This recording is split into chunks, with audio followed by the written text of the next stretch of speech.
The second episode of Cruel Summer Season 2 begins with Isabella penning a letter to her closest friend, in which she states that while she's having a good time, it's still hard for her to connect with Megan. Isabella assists Debbie, Megan's mother, that morning with breakfast. Isabella starts to talk to her and shares her life and family with her. Because she moves around a lot, she continues, she does not have many friends. Lily, Megan's younger sister, is told by Isabella about Lisa, who is her best friend. Isabella feels certain that she will be able to get through Megan's icy demeanor, since she is aware of how she interacts with her. Megan's wallet is discovered by Isabella after snooping about in her room while Megan is at work. Isabella delivers it to the pub Megan works at, just in time. Luke enters the restaurant and puts a food order. As a result of their conversation, Isabella decides to host a party at Luke's home. Megan is invited to join them by Luke, who finds her amusing. Megan will join them if she so chooses, Isabella says, asking Luke to let her go. Luke and Isabella begin conversing as they travel to the Chambers house. She explains to him how Megan's family and the town's images influenced her decision to choose the town for her exchange program. Isabella is unsurprised to see the party beginning to form at the Chambers pool. Isabella attempts to convince Parker with her witty remarks,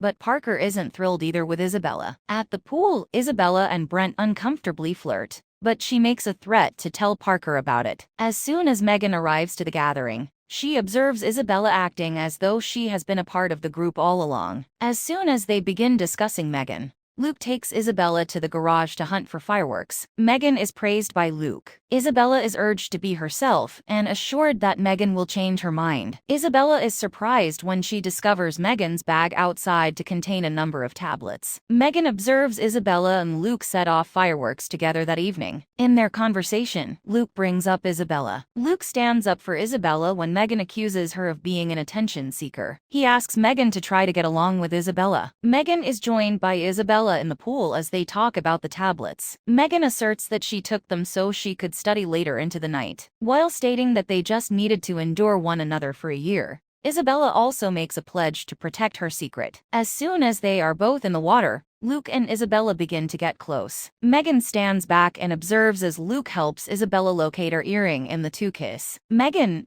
Isabella, and Luke take a group Polaroid shot that evening, 18th of December 1999. The day after the Chambers party, the locals play a practical joke on Isabella by hanging sexy balloons outside her trailer. Due to the recording that was aired during the party, Debbie informs Isabella at the Landry residence that she has received a warning from her high school, but has not yet been expelled. Isabella's treatment of Megan has Debbie fuming at her. Megan views the remainder of the film in her room, which turns out to be a video of her having sex with Luke, rather than Isabella. A conversational Isabella enters the space. Megan warns her that she risks losing her scholarship if the principal learns about the recording. Megan describes Luke as the most significant person in her life, and Isabella overhears this. Infuriated, Isabella confronts Megan about something. On July 18, 2000, Megan informs Isabella that they both bear responsibility for saying things before Luke's passing that they should not have. Before the interrogations begin, Isabella wants to speak with Megan.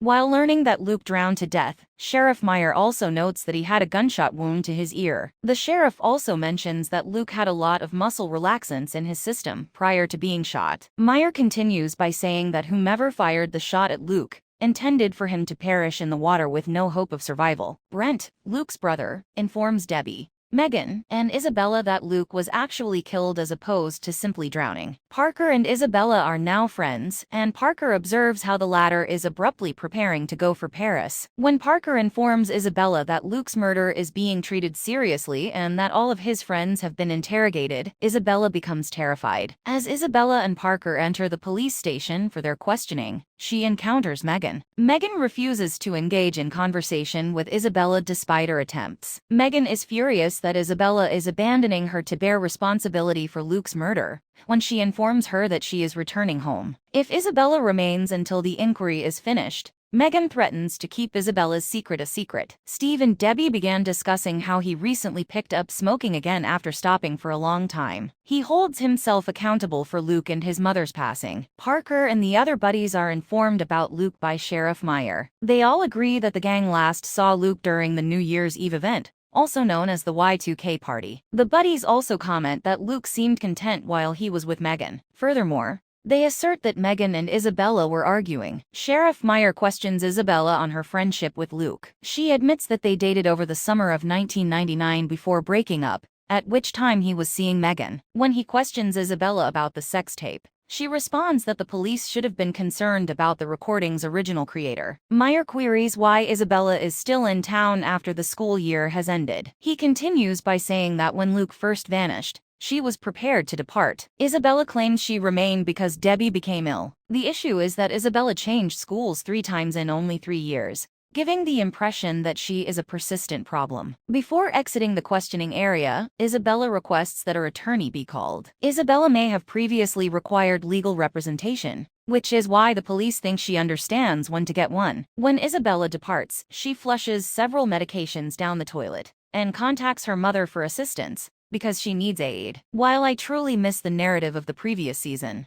I feel that the show can potentially start taking shape into a murder mystery soon. There is something about the green tone from the summer of 2000 that does not sit well with me. It appears that Megan is not the one who is fixated on Isabella, but rather the other way around. It won't come as a surprise if it becomes out that Isabella manufactured the sex tape of Megan and Luke in order to separate the two of them and appear blameless in Megan's eyes. Although Megan in the year 2000 seems to be more worried, Brent is still the worst character on the program. Isabella's perspective was used to tell the tale in this episode, and it appears that the writers are carrying on the Jeanette plot from the first season. I can't help but wonder whether the guy who shot the birds in episode 1 had anything to do with this, given that Luke died after a bullet grazed his ear. In the comments area below, please share your opinions with us. If you appreciate the video and want to see more breakdowns, you may subscribe to the channel. Thank you for your consideration and time.